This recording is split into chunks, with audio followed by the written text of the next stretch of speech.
नमस्कार दोस्तों, आप आए दिन एक खबर पढ़ रहे होंगे कि वहाँ पर किसी लड़की का गैंगरेप हो गया, बलात्कार हो गया, किसी लड़की को अगवा कर लिया। वहाँ पर 5 लोग लेके 5 लोगों ने उसके साथ मिलकर बलात्कार किया। जैसे कि आप अब देख रहे होंगे उन्नाव का केस चल रहा है, जहाँ पर विक्टिम चीख-चीख कर न्याय माँगने का प्रयास कर रही है, लेकिन वहाँ पर आरोपी को जमानत मिल गई है।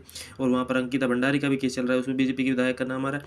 इस प्रकार से राजस्थान की एक लड़की अभी अपने ससुराल एमपी जा रही थी, तो उसको भी अगवा करके लोगों ने गैंगरेप किया। और आए दिन आप देख रहे होंगे कि हर जगह की इस प्रकार की खबरें दिखाई दे रही है और खबरें सामने आ भी रही हैं। अखबार में कुछ-कुछ अखबार छाप रहे हैं, लेकिन मीडिया कोई ख़ास उसको तवज्जो नहीं दे रहा है, कोई ख़ास कवर नहीं कर रहा है।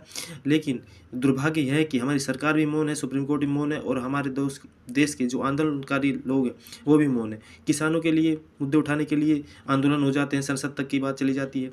और यदि कुत्तों की बात आ जाए, तो कुत्तों के लिए भी संसद तक लोग चले जाते हैं, सुप्रीम कोर्ट तक लोग चले जाते हैं। अरावली की बात आई, तो अरावली के लिए भी लोग सुप्रीम कोर्ट चले गए, आंदोलन की बात होगी। लेकिन दोस्तों, मैं ये नहीं कह रहा हूँ कि इनके लिए सब नहीं करना चाहिए। ये सब मुद्दे अपनी जगह हैं और होने चाहिए, लेकिन सबसे बड़ा मुद्दा महिलाओं की अस्मिता का है। जहाँ पर हमारे देश की 50% आबादी की यदि अस्मिता ही नहीं बचेगी, तो हमारे देश की किस प्रकार का माहौल बन जाएगा और किस प्रकार से हमारी देश की बहन बेटी सुरक्षित रह पाएंगी। तो दोस्तों, ये तो बड़ा दुर्भाग्य हो गया कि हर मुद्दे के लिए समाधान के लिए लोग सड़कों पर उतर आते हैं, लेकिन यदि किसी महिला के साथ यदि अत्याचार या दुराचार होता है, तो उसके लिए खिलाफ कोई बोलने वाला नहीं है, ना पक्ष बोलने वाला, ना विपक्ष बोलने वाला। और सबसे बड़ा ये तो दुर्भाग्य यह है कि पक्ष और विपक्ष का ही कोई नेता इनमें सम्मिलित पाया जाता है। तो दोस्तों, यदि इस प्रकार से हमारी महिलाओं की अस्मिता के साथ खिलवाड़ होता रहा, तो हमारा देश का कि किस प्रकार से बेड़ा गर्क हो जाएगा, ये तो भविष्य तय करेगा। और हमारी महिलाएं और बच्चियां में खौफ का माहौल है, बाहर जा नहीं सकती।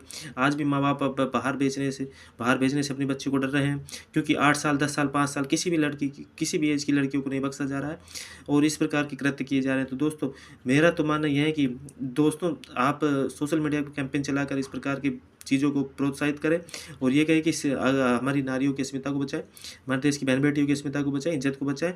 और जो भी इस प्रकार की मुहिम चला रहे हैं, उनका साथ दें, चाहे सोशल मीडिया के माध्यम से, जिस प्रकार से भी आप साथ दे सकते हैं, उनका साथ दें।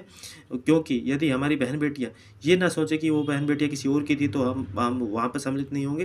वो बहन बेटियाँ किसी की भी हो सकती है, क्योंकि आरोपी क्राइम करने वाला कभी भी किसी को भी अपने हाथे चढ़ा सकता है। तो दोस्तों, इस प्रकार की मुहिम में भाग लेना चाहिए और सरकार और सुप्रीम कोर्ट को भी संज्ञान लेते हुए इसके ऊपर कोई कठोर कार्रवाई करते हुए कोई नियम बनाना चाहिए कि इस प्रकार से इन अपराधियों में कोई खौफ का माहौल हो।